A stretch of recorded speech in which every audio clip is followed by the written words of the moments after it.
Hi friends, welcome to social team பாது channel. காலையில் எந்திரிச்ச உடனே இன்றைக்கி நான் என்ன பண்ணேன், ஒரு சின்ன மினி விலாக் தான் ஃப்ரெண்ட்ஸ். இது கார்ன் வேக வச்சுருக்கேன். இந்த கார்னை நான் எப்படி வேக வச்சேன்னு உங்களுக்கு காமிக்கிறேன் வாங்க. இந்த கார்ன் வாங்கி கிட்டத்தட்ட 3-4 நாள் ஆயிடுச்சு.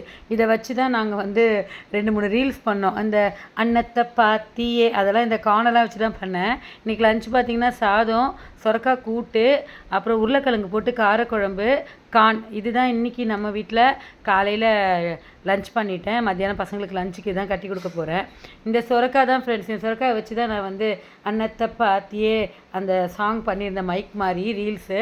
நான் உங்களுக்கு இதை அந்த ரீல்ஸை இந்த கமெண்ட் பாக்ஸில் பின் பண்ணுறேன். பாதி தான் நறுக்கினேன், மீதி பாதி சொரக்காய் அப்படியே வச்சுருக்கேன். ஜூஸ் சாப்பிட்லாம் அப்படின்னு சொல்லிவிட்டு, சொரக்காய் ஜூஸ் போட்டு குடிக்கலாம் அப்படின்னு சொல்லிவிட்டு இது அப்படியே இருக்கட்டும்.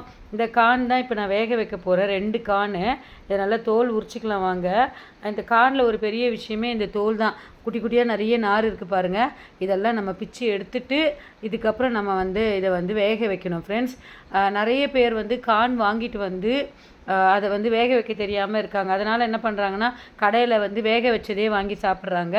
கார்ன் ரொம்ப சீப்பு, கேஜி கணக்கில் எல்லா இடத்துலையும் அழகாக வாங்கிட்டு இந்த மாதிரி தோலை உரிச்சாலே வந்துடும்.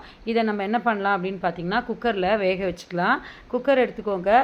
குக்கரில் இந்த கார்னை வச்சு பாருங்கள். அப்படியே முழுகிற மாதிரி இருந்ததுன்னா ஓகே. அப்படி இல்லைன்னா நம்ம இந்த கார்னை என்ன பண்ணலாம் அப்படின்னு பார்த்தீங்கன்னா, 2 வெட்டி வேக வச்சுக்கலாம் ஃப்ரெண்ட்ஸ். கத்தியால் வெட்டினீங்கன்னா வெட்ட வந்துடும். ஸோ இந்த மாதிரி கத்தியால் வெட்டிட்டு இந்த மாதிரி 4 பீஸாக குக்கரில் போட்டுட்டு இது ஓரளவுக்கு முழுகிற அளவுக்கு தண்ணி விடுங்க. கொஞ்சம் உப்பு போட்டுக்கோங்க. அவ்வளோதான் ஃப்ரெண்ட்ஸ். இதை அப்படியே நல்லா வேக வச்சிட்டோன்னா அப்படியே சாப்பிடலாம். சில பேர் சுட்டும் சாப்பிடுவாங்க. இப்போ நான் வேக வைக்கிறதுக்கு முன்னாடி என்ன பண்ணேன் அப்படின்னு பார்த்தீங்கன்னா, ராத்திரி இட்லி மீந்துருச்சு, ஒரு 3 இட்லி. சரி உப்புமா பண்ணலான்னு பார்த்தா, ஒரு 3 இட்லி என்னத்தை உப்புமா பண்ணுறது, அது அப்படியே அந்த கார்ன் வெந்துருச்சுன்னு பார்த்தீங்களா, அது மேலே ஒரு சின்ன பவுலில் இதை வச்சு தட்டு போட்டு மூடிட்டேன். இட்லியும் ஆட்டோமேட்டிக்காக சூடாயிடுச்சு ஃப்ரெண்ட்ஸ். பார்த்தீங்களா, இது அந்த சொரக்காய் கூட்டு தாளித்து கொட்டணும். தாளித்து கொட்டினா இந்த கூட்டு ரெடி.